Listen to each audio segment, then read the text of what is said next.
नमस्कार प्यारे विद्यार्थियों, मैं हूं भोजक्षर और आप देख रहे हैं देवश्री क्लासेज। आज है 27 जुलाई। तो 27 जुलाई से रिलेटेड राजस्थान करंट अफेयर्स के जो 5 महत्वपूर्ण क्वेश्चन हैं उन पर डिस्कस करने वाले ही क्वेश्चन रीट, पटवार, कांस्टेबल, LDC, CET, RAS, शिक्षक भर्ती ग्रेड फर्स्ट सेकंड, वीडियो, वनपाल, वन रक्षक, चतुर्श्रेणी कर्मचारी जैसे महत्वपूर्ण प्रतियोगी परीक्षाओं के लिए अति उपयोगी है। तो क्लास को बड़े ध्यान से देखना है और क्लास को आखिर तक जरूर देखना है, क्योंकि अंत में मैं आपसे एक क्वेश्चन पूछूंगा जिसका उत्तर आपको कमेंट बॉक्स में देना है। अगर आपको इस क्लास की PDF चाहिए तो टेलीग्राम चैनल का लिंक दिया गया है जहाँ से आप इसे डाउनलोड कर सकते हैं। तो चलिए शुरू करते हैं। सबसे पहले यस्टरडे क्यूज है। तो यस्टरडे क्यूज का क्वेश्चन था कि international wedding and tourism conclave 2026 के सीजन 3 का आयोजन 19 से 20 जुलाई 2026 को कहाँ हुआ? तो इसका आयोजन जयपुर के अंदर हुआ था, यानी ऑप्शन नंबर C हमारे इस क्वेश्चन का उत्तर बिल्कुल सही है। जिन्होंने भी ऑप्शन नंबर C उत्तर दिया उनको उज्ज्वल भविष्य की हार्दिक शुभकामना और बहुत बहुत बधाई। IWTC सीजन 3 का आयोजन 19 से 20 जुलाई 2026 को फेयरमेट होटल जयपुर में हुआ था। उप मुख्यमंत्री एवं पर्यटन मंत्री दिव्या कुमारी ने सम्मेलन को संबोधित किया। राजस्थान को वर्ष भर में वेडिंग डेस्टिनेशन के रूप में विकसित करने पर जोर दिया गया। शेखावाटी, जैसलमेर, बांसवाड़ा, डूंगरपुर, भरतपुर और पुष्कर को नए वेडिंग डेस्टिनेशन के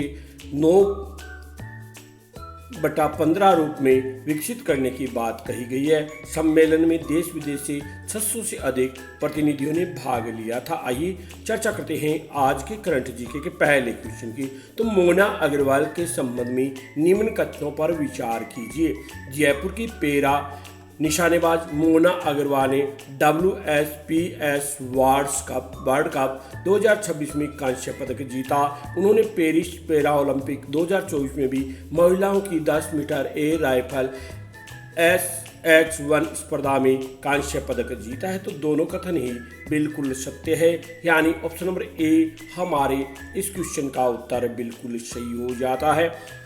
जयपुर की पेरा निशानेबाज मोना अग्रवाल ने सर्बिया में 9वीं साद में आयोजित WSPS वर्ल्ड कप 2026 में कांस्य पदक जीता है। इन्होंने महिला की R210 air rifle standing SH1 स्पर्धा में 228.2 अंक हासिल की है। यह वर्ष 2026 का उनका पहला अंतर्राष्ट्रीय टूर्नामेंट था।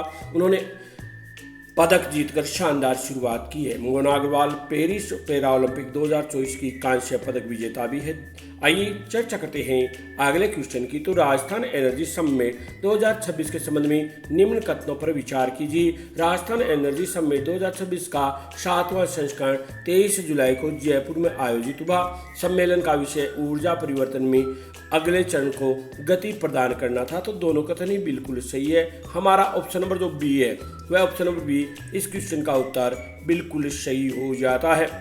राजस्थान एनर्जी समिट 2026 का 7वां संस्करण 23 जुलाई 2026 को जयपुर में आयोजित किया गया। सम्मेलन का आयोजन confederation of Indian institute Rajasthan द्वारा किया गया। वर्ष 2026 की थीम ऊर्जा परिवर्तन के अगले चरण को गति प्रदान करना रखी गई है। सम्मेलन में स्वच्छ ऊर्जा, ऊर्जा सुरक्षा और सतत विकास पर विशेष चर्चा हुई है। आइए चर्चा करते हैं अगले क्वेश्चन की। तो जयपुर टाइगर फेस्टिवल 2026 का आयोजन कब किया जाएगा? तो इसका जो आयोजन किया जाएगा 29 जुलाई को किया जाएगा, यानी ऑप्शन नंबर C हमारे इस क्वेश्चन का उत्तर बिल्कुल सही होता है। जयपुर टाइगर फेस्टिवल का आयोजन 29 जुलाई को अंतर्राष्ट्रीय बाघ दिवस पर किया जाएगा। मानसरोवर स्थित दीप स्मृति ऑडिटोरियम में बाघ संरक्षण संवाद आयोजित होगा। यह पहल Rajasthan heritage art and culture foundation द्वारा की गई है। महोत्सव का प्रमुख उद्देश्य बाघ और वन्य जीव संरक्षण के प्रति जन जागरूकता बढ़ाना है। कार्यक्रम के माध्यम से जल, जंगल और जमीन के संरक्षण का संदेश दिया जाएगा। आइए चर्चा करते हैं अगले क्वेश्चन की। तो अगला क्वेश्चन है टीवी मुक्त भारत अभियान के संबंध में निम्न कथनों पर विचार कीजिए।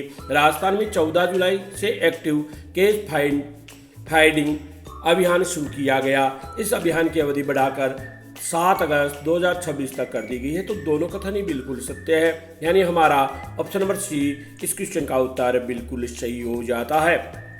100 दिवसीय टीवी मुक्त भारत अभियान 24 मार्च से 5 जुलाई 2026 तक संचालित किया गया। अभियान के दौरान राजस्थान में 9,949 आयुष्मान आरोग्य शिविर लगाए गए। 35.86 लाख से अधिक लोगों की टीवी स्क्रीनिंग की गई। जांच के आधार पर 49,703 नए टीवी मरीजों की पहचान हुई है। सफलता के बाद 14 जुलाई से एक्टिव केस फाइंडिंग अभियान शुरू किया गया।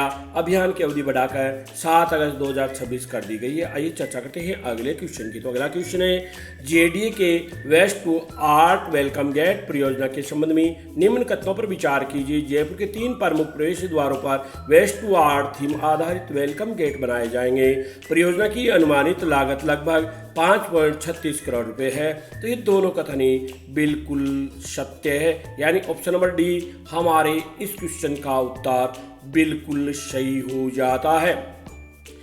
जेडीए जयपुर के 3 प्रमुख प्रवेश द्वारों पर वेस्ट टू आर्ट थीम आधारित भव्य वेलकम गेट विकसित की गई है। परियोजना की में राजस्थान की संस्कृति, लोक जीवन और पारंपरिकता परंपराओं की कलात्मक झलक दिखाई जाएगी। दिल्ली कूड़ा मोड़ का स्वागत द्वार खम्मागणी थीम पर आधारित होगा। घाटी की गुणी टोल प्लाजा का गेट हरी लहरिया थीम पर विकसित किया जाएगा। वहीं न्यू जयपुर के सामने बनने वाला स्वागत द्वार पधारो महाराज देश की भावना को प्रदर्शित करेगा।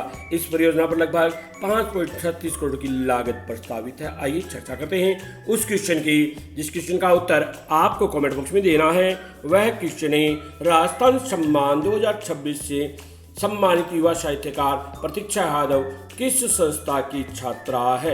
इस क्वेश्चन का उत्तर आपको कमेंट बॉक्स में देना है।